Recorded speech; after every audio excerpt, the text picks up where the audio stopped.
first time na itong building, investment at security. Kaya i-implement nila. Paano naman yung OFWs, no? Yung mga nakalis, naguguman na.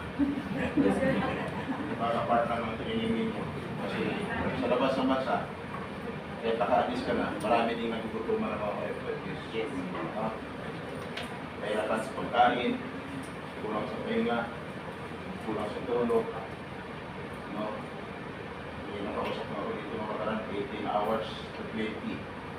Ito trabaho, kulang oras ng pahinga, pagkatapos kulang pa sa pagkain. No? Tip, employer, subrat. Ito tanong ako, may mga example po ba? Example ka sa mga kamay. Thank you, example. First time ka sa mga kamay, first time gusto yan. Thank you. Example, magtatanong lang ako sa inyo. Yung totoong buhay, OFW lang pagdating sa labas sa bansa. Yung hindi na nangyari sa iyo, mag-iisipang OFW. Magtatanong ako, example, kung masarap magbuhay o hindi. Ang sagot nila sa akin, either masarap lang o hindi. Example, iparinig ko sa mga first timer dyan. Example, dapat lakasan nyo ang busis nyo. Sisigaw mo para yung galit na galit ka. No? Okay, example. Ang tanong, masarap buhay, OFW o hindi? Hindi. First timer. Narinig nyo? Sabi ng mga example, hindi. Sabi ng iba dyan, mga ano pa lang, first timers pa lang. First time pa lang. Hindi na masarap buhay. Sabi ng agency natin, masarap buhay o hindi talaga. So ngayon, bago ito patuloy, ako yung pakilala muna. At bago ako magpapakilala, magtatanong muna. Pinakilala niyo na ba ako ng spec ni Ma'am Sandralin? Hindi ba? Gaya niyo. Pinakilala. Okay. Aabot ko pa kayo ng eleksyon? Hindi na. Hindi na.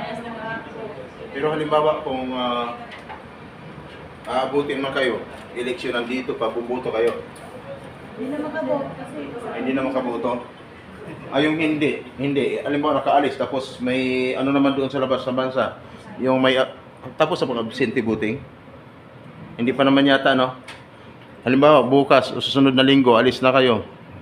Makakaboto pa rin yata kayo dito pagdating. Pero medyo mahirap, no? O ganito na lang. Para gusto ko lang malaman.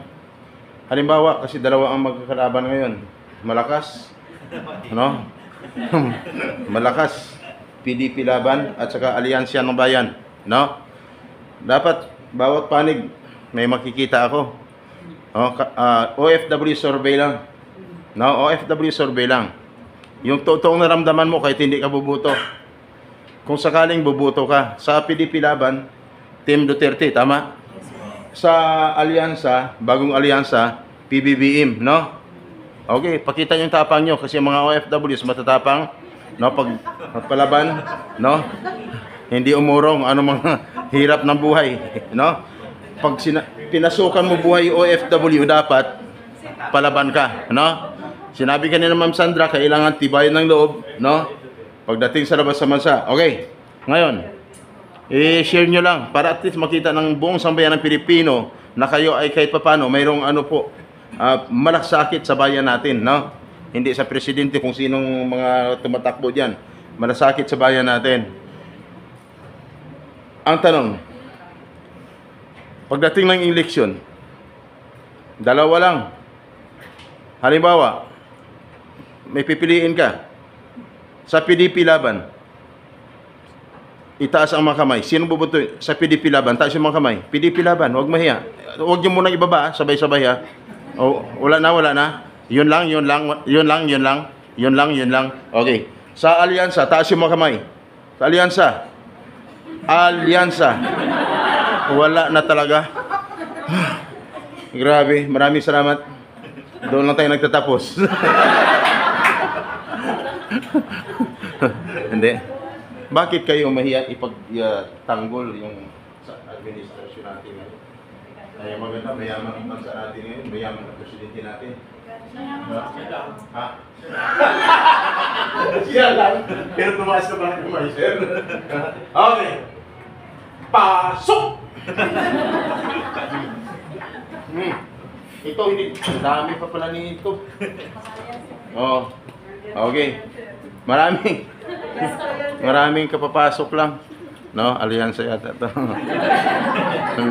Hindi kasi nag-ano kami, nag-short survey sa mga OFWs. Kung halimbawa, sa darating na eleksyon, di ba, may labanan, alyansa lang naman. Team Duterte, alyansa, tapos sa PDP laban Duterte. Ma'am, sinong bubutuhin nyo?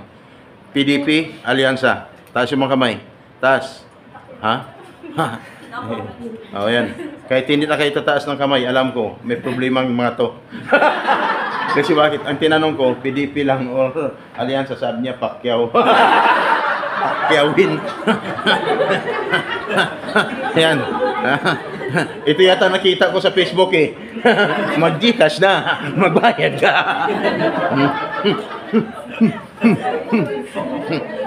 Okay. At least okay lang. Hindi kayo nakahabol eh. Ma'am, mga performer kayo? Anong trabaho niyo, ma'am? Sa labas ng bansa, anong trabaho niyo? Ha?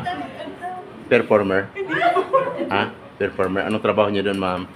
Service crew. Ah, service crew. May dala kayong crew? Okay, service crew. Sa anong company po? Team workers. Ha? Team workers. Team workers? Okay, yun na. Medyo ano. Ngayon, tuloy-tuloy na tayo. Ako yung speaker. Gusto mo malaman niyo kung ano by the way, Mrs. Sam Carosa, tagapagsadya namin Papyrus Maningong Story. Nandito rin po kami. Ang iba nagtatanong Mrs. Sam, ano na naman ang mga services niyan? Ang lagi kong sagot, kaya dito mamaya. Hindi mo na naman ang buong detalye sa aking pagpapalik. Mabilis ka ako magsalita, mabilis. Mabilis, no? Hindi. So, anong gusto mo? Mabilisan o matagalan?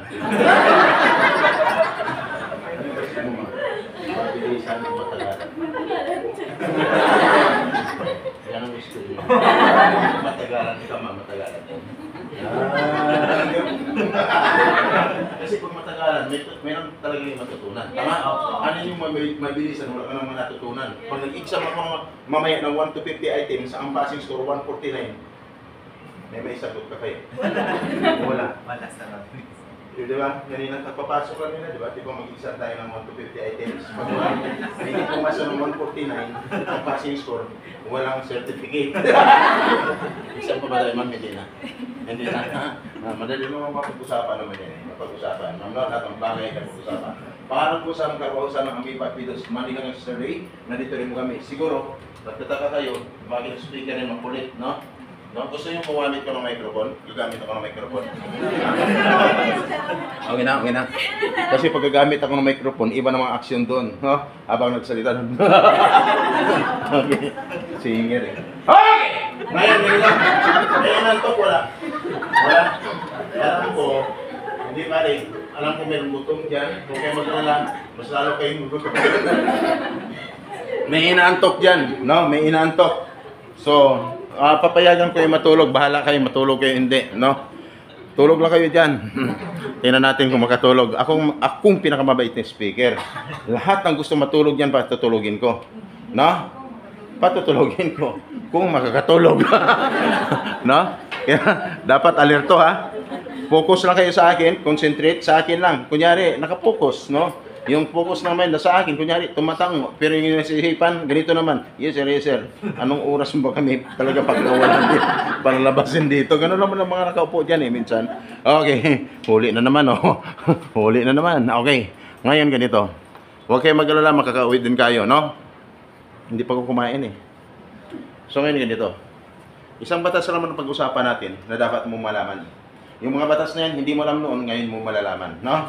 Kasi wala ka naman dati dito, okay?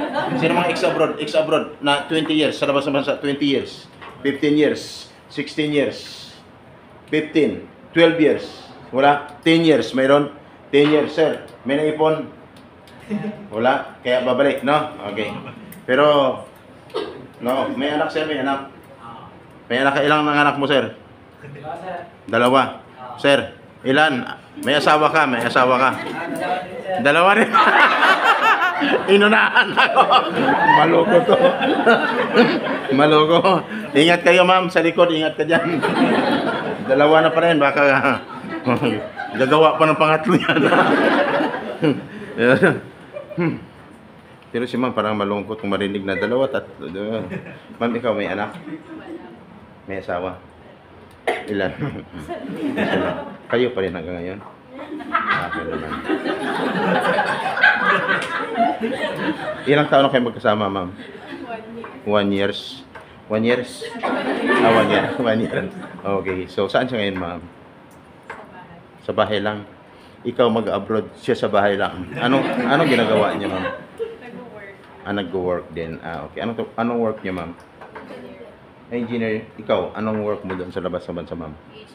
HR. Talaga nagkaano kayo, no? HR siya, engineer. Okay. Okay lang sa'yo. Mawala sa asawa mo sa loob ng 2 taon. Okay lang. Tuloy naman ang communication, tama, di ba? Patuloy naman ha. Pag once nawala ng communication, ibang na ang ibig sabihin noon. Okay? Tuloy mo lang. May number ka sa kanya? Okay. Akala ko wala kang number sa kanya kasi ako may number. Okay! Tuloy-tuloy. Sir, kayo sir. Oh. Iksa abroad sir. Ilang taon sa labas ng bansa? 14 years. Nagtanong ko kayo na 14 years kanina. Hindi sumasagot. Sir, may naipon? May naipundar. Yan ang tamang sagot. Pag naipundar, may naipundar. Kapag patay ng bahay sir, no? Tama? May sasakyan. Okay. Ilan ang anak? Isa. Asawa? Isa din. Very good. Yan ang mukhang mapagkakatiwalaan. Kaya dito kayo dumikit. Okay. Tuloy-tuloy. Mr. Sam, huwag niyo kalimutan pangalan ko ha. Hanggang pagdating sa labas ng bansa, dapat alam niyo pa rin ang pangalan ko. Ayaw ko na pagdating mo sa labas ng bansa, tawagin mo akong ma'am. Okay? Hindi ako babae. Lalaki ako, ha? Kasi nagbibigay din ako ng number. No? Kanina nag-picture kayo dito sa mga numbers, tama? Anong purpose ng numbers? Pag oras na may problema, pwede nyo tawagan just in case of emergency. Ang tanong, lahat ng number na tatawagan nyo doon, sigurado ba kayo may makakausap kayo? Or sasagot sa inyo? Hindi alam, no? Bakit yung pinicturan? Kasi yun ang sabi ng uwa. Okay, tuloy-tuloy. Tuloy-tuloy tayo. Sa part ko is emergency. Welfare assistance. In case of emergency, meron kayong malalapitan, may matatawagan. Oras na may problema, no? Meron kang matatawagan. Kung nagka-problema. Pero kung walang problema, bakit ka tatawag? Tama? May ibig sabihin, kung tawag ka ng tawag sa akin, wala ka ng problema. Mama, may ibig sabihin nyo, marami pumatawag sa akin eh. No? Isang batas ang mag-usapan natin ngayon na dapat mong malaman. Lahat ba ay sure na makalis na? Taas yung mga kamay. So sure na makalis na. Taas. Taas. Oo. Sabi ni iba, paano sure? Kasi nga, hindi pa nga namin alam, pinagpidos lang kami dito. Akala namin, maka-lunch break pa kayo, dito pa lang pahirapan na. Ito. Alam ko lahat kayo fit to work. Kung fit to work ka naman, kung labas ng medical, sigurado mag-practice talaga kayo. No? Yan ang problema. Hindi kayo nakapag-lunch break ngayon, pagdating sa labas naman sa normal lang, kung may ulcer ka, mag-react na yun. Pero ang tanong, lahat ba ay kumuha ng ATM? Taas yung mga kamay. Lahat? Okay, thank you. Sa kumuha ng ATM, anong purpose nun? Makapag-ipon. Makapag-ipon, tama? Okay, dapat, pag uwi ng Pilipinas, may laman ang ATM mo. Hindi ka man kumuha sa video, kahit anong ATM, pwede. No? Pero ang tanong, pag nagka-problem mo sa labas ng bansa, uwi ka ng Pilipinas, sigurado ko ba may laman ang ATM mo? Ha? Wala. Kasi hindi ka na nagtagumpay. Hindi ka nagtagumpay sa trabaho. Kaya pag-usapan natin kung paano ka maging matagumpay pagdating sa labas ng bansa, ano ang mga sikreto, no? At ano ang dapat gawin? Oras na may problema, paano solusyonan? Kasi pag solusyonan mo ang problema mo, sigurado, tuloy-tuloy ka magtatrabaho at uwi ka ng Pilipinas, may dalang pera sa pamilya, tama? Ang tanong, sino gusto mo ng Pilipinas na tagumpay? Taas yung mga kamay. Tagumpay ha, thank you. Sino gusto mo ng Pilipinas na may pera dala sa pamilya? Taas yung mga kamay. Okay. Yung hindi ka mataas ng kamay, ano kayo? Sabi mo dyan, makialam mo sa ito. Ganun lang yan, okay. Ngayon, batas.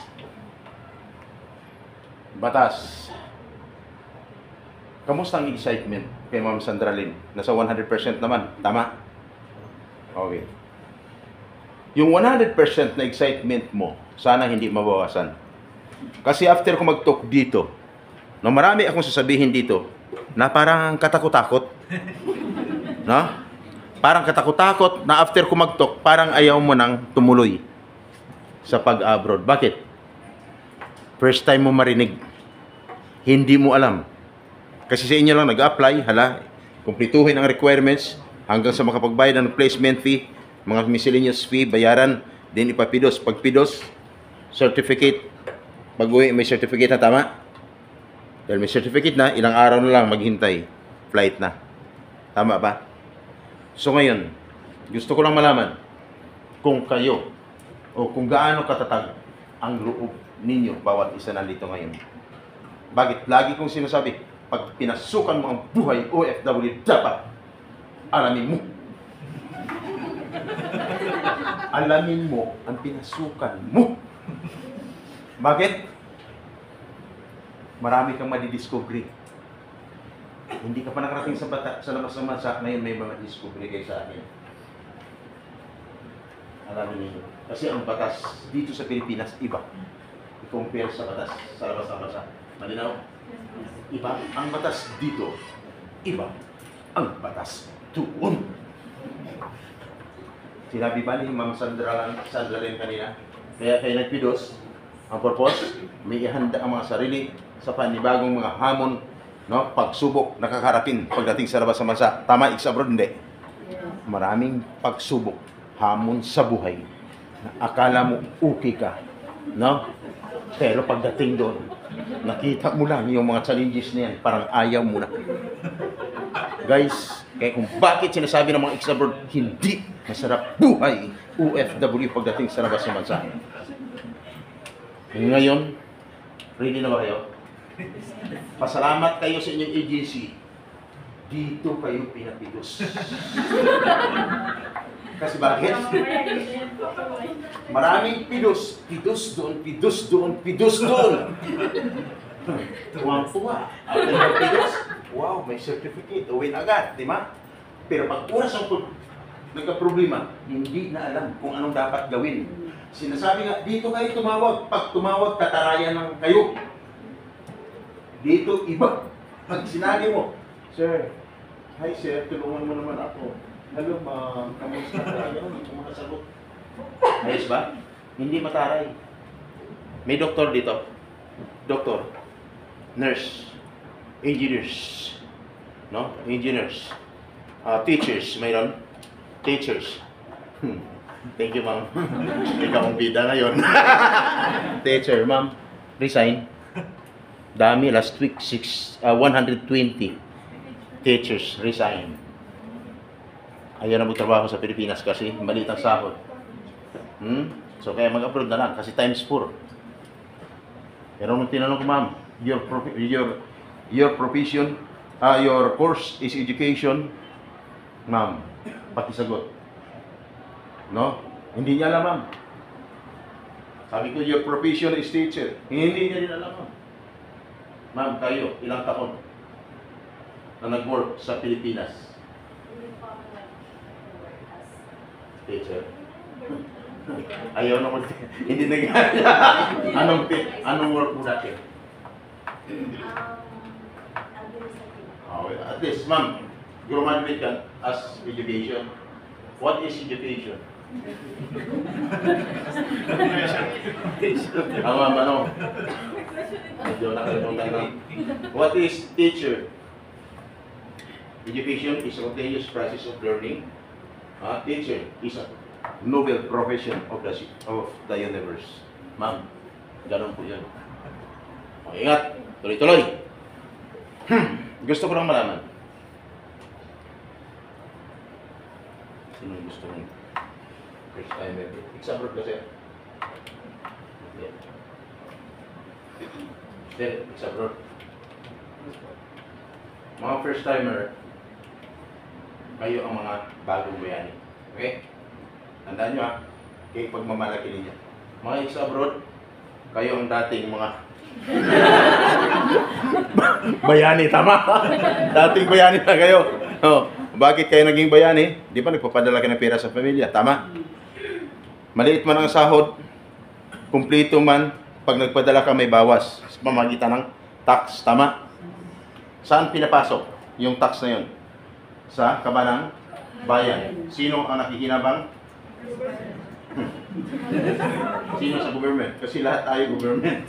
Sinasabi, without people, there is no government. Tayo ang gobyerno. Sila pinagkatiwalaan lamang na sa taas. Pero inaabuso pa. Tama? Kaya kayo mag-upload na lang. Okay. Kaya nung itataas kong kamay kanina, malinaw na talagang bahala na sila. Okay. Unang katanungan. Naayon sa batas. Kayo ang inapilos ngayon. Alamin nyo ito ha. Napakalaga to para sa inyo ng mga OFWs. Kaya pag tuwing may nangyari sa iyo, magbawas ako ng 20%. Okay? 20% saan? Sa excitement mo kanina. Na 100%.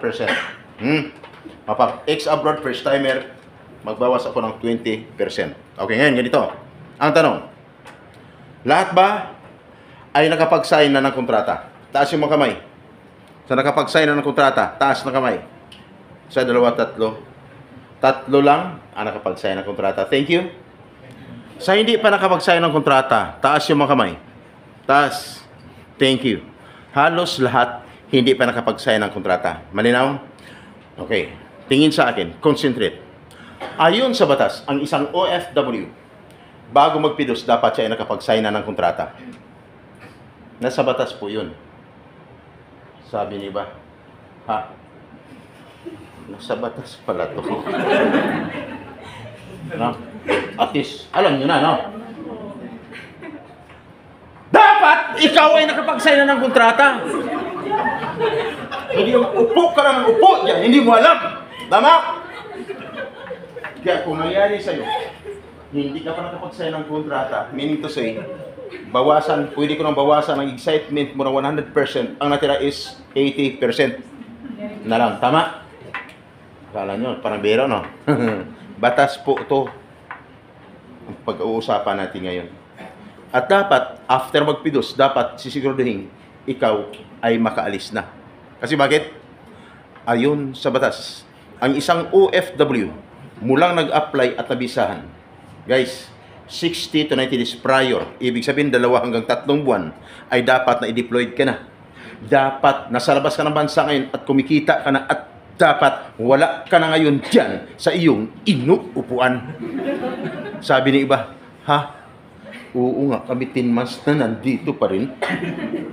May ibig sabihin, may problema ka na naman. Another 20% ang ibabawas ko. Sa excitement mo na natira na 80%, ang natira is 60%. Tama? No? Concentrate ha? Concentrate. Dito sa part ko, normal lang. Sinabi ko na kanina, matulog lang kayo. Sige, matulog lang kayo. No? Pero dito, sa part na to, gustuhin mo mang tumawa, normal lang. Aatakihin ka talaga ng antok. Hahatakin ng antok ang iyong mga mata. Bakit? Dahil sa mga narinig mo. Tama? Nabawasan ng 40% ang excitement mo. O 60% na natira. Sino ba bang hindi mag-isip ng hindi maganda? Tama? At dapat, ang isang OFW, bakit kailangan siya makaalis? No? Kasi, ang iba nakapagbayad na ng placement fee. Sa mga house skilled workers, nakapagbayad na ng placement fee. Ang tanong, Pag nagbayad ka ng placement fee, ang salary mo is 20,000, magkano dapat ang magiging placement fee mo? Dapat equivalent of 1 month salary. Sabi ng iba, 1 month salary? Bakit kami sobrang laki? May ibig sabihin lang, bawas na naman ang excitement mo ng 20%. Ang natira, 40% na lang. Alam nyo, pagdating sa part na to, minsan, ang iba hindi mapipigilan ang sarili. No? Sabi, sana, inom na ng tubig. Hindi mapipigilan ang sarili. Hindi na nagpapaalam. Bigla na lang lalabas. No? Alam ko anong gagawin sa labas? Tatawag na pala sa agency. Ma'am, bakit? Hindi nyo na kami nga pinagpirma ng kontrata. Sobrang laki pa ng placement, kinilayin namin. Umabot kami 10 months, nandito pa rin kami. Problema, tama? Oo. Hindi ka. Hindi ko kayo tinatakot. Gusto ko lang buksan ang inyong mga isipan. Dahil marami kang alam na hindi mo pa alam noon, ngayon malalaman mo na. Kaya dapat ihanda mo ang sarili mo. Kasi bakit? May kasunod pa. Pag nagbayad ng placement fee, saang lugar? Sa Jollibee? Sa Chowking? Sa McDo? Max? Mall? Hotel? O restaurant? Guys, may narinig ako. Si ma'am nagbayad sa 7-Eleven. Parang katulad dati, 50,000 bawat isa, no? 7-Eleven. Ilan sila? 10. Mapapanood niyo yun. Dapat! Wala sa nabanggit kung na lugar, dapat sa loob ng agency. Malinaw? Sabi ni iba, ha? Agency? Bakit kami sa GCash? Oo, nabanggit ko na ng GCash, no? Kaya sa nagbabayad sa GCash, may ibig sabihin. No? May ibig sabihin. Katulad ka rin ng 12 teachers na nagbayad sa GCash 280,000 bawat isa. Nakipag-transaction through online, nung mag-follow up, after makapagbayad, pinapunta pa sa bahay niya doon sa Las Piñas, no? Wala na yung tao.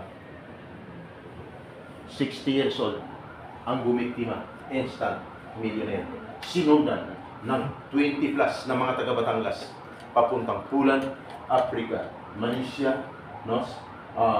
Malaysia, Republic, no? Tapos ano pa? May Japan. Tuwa-tuwa. Kasi ang ganda, no? 170,000, sasahod ka daw ng 200,000.